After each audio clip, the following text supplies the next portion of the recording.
News Radio 102.9 KARN. Senator Tom Cotton, good morning to you, sir. Hey, Kevin, great to be on with you. Fun to be watching the Olympics this month, especially last night when Lily King beat the Russian doper in the 100-meter breaststroke. She pointed that out, didn't she? Look, the Russian team is systematically doped. Even yesterday, it's shocking news to me, the International Paralympic Committee banned the entire Russian Paralympic team from the Paralympics that will happen in Rio, which is just a reminder that there's nothing that Vladimir Putin will not corrupt for his own prestige. I saw you on Fox News on Sunday. I saw you on CBS on Face the Nation. You had a very busy weekend, and most of the things that you were talking about, most of the subjects surrounded the $400 million that went to Iran. It left many wondering if it's a money for hostages deal. You feel like it was, correct? Yeah, Kevin, I don't see how you could see it any other way. There's actually $1.7 billion that the Obama administration agreed to pay back in January, the very weekend that 4 American hostages were released and the nuclear deal was implemented. We now know that $400 million of that $1.7 billion was stacked on a pallet and flown in an unmarked airplane into Iran. And one of the hostages says they were delayed on the tarmac waiting for another plane to land. Now, President Obama and his cabinet members can say all they want that this was not a ransom, but it doesn't really matter what they say. It matters what the Ayatollahs think and what every other dictator or terrorist or gun runner around the world thinks. And they clearly think that it was a ransom and that American hostages now have a price on their head. And in fact, as I predicted at the time, Iran has taken 2 more hostages since January. And the president said after this that we don't pay for hostages, and he said it was money that was supposed to be released to Iran anyway. Where did that money come from? Well, I mean, Kevin, again, the president can say all he wants. What matters is how it's perceived by our adversaries around the world, and they perceive it clearly as ransom for hostages. So this money goes back to the 1970s when the Shah of Iran was an American ally. The Shah had sent deposited money or sent money to the United States in exchange for some aircraft sales. But then the Ayatollahs overthrew the Shah, and that money has been sitting in a tribunal in The Hague, waiting adjudication for 36 years.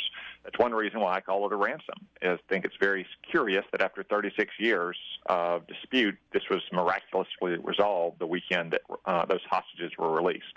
But that's not the Ayatollah's money, though. Like, right. Why would we give that money back to a terror-sponsoring regime? And even if that money was theirs, though, Kevin, the American citizens who have been victims of Iranian terrorism have valid court judgments of $46 billion against the Ayatollahs. So even if we concede it was their money, at a minimum, we should have taken that money and given it to the victims of Iranian terrorism, not back to the Ayatollahs. Senator Tom Cotton, so you're saying would this money have gone back to Iran or not, ultimately?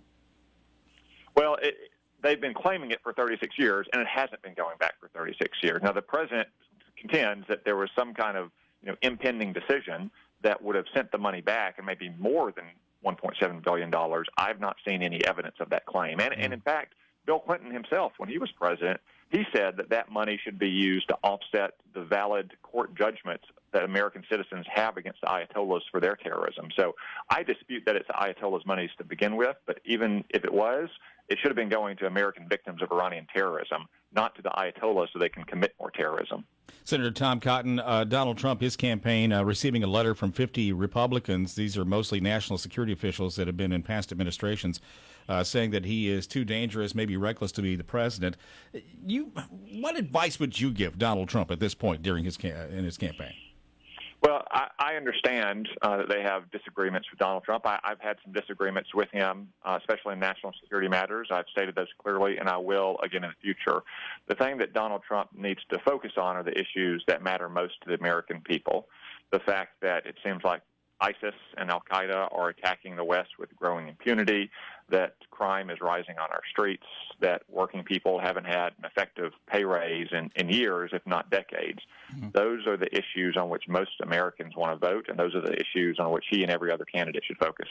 A break in Congress, you've been traveling around the state, and what have you heard from some of the constituents that you've talked to? Been hearing that it's really hot around the state for the last week. No denying that. I don't care what party you're in. You can agree on that. Nobody wants an outdoor event, that's for sure.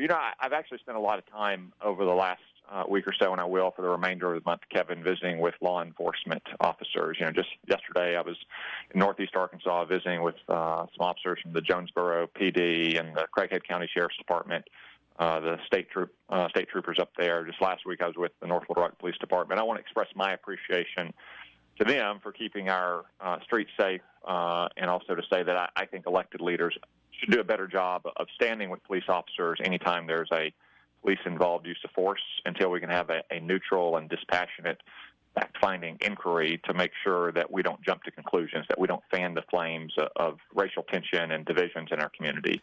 Also wanted to hear from them about what we can do to try to avoid those uses of force, especially when community tensions are high. So it's been good to hear from so many law enforcement officers, to learn some lessons I can take back to my colleagues in Washington next month.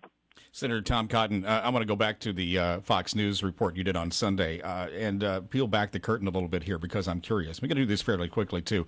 But the cameras look like they were there at your house. How does that work? They sent a reporter down there, or did you set one up yourself? What's the story there?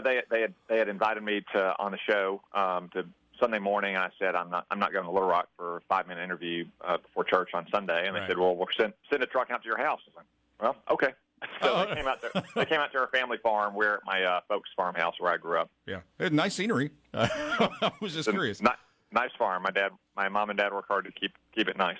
Senator Tom Cotton, thanks so much. Thanks, Kevin. 728 News Radio 102.9.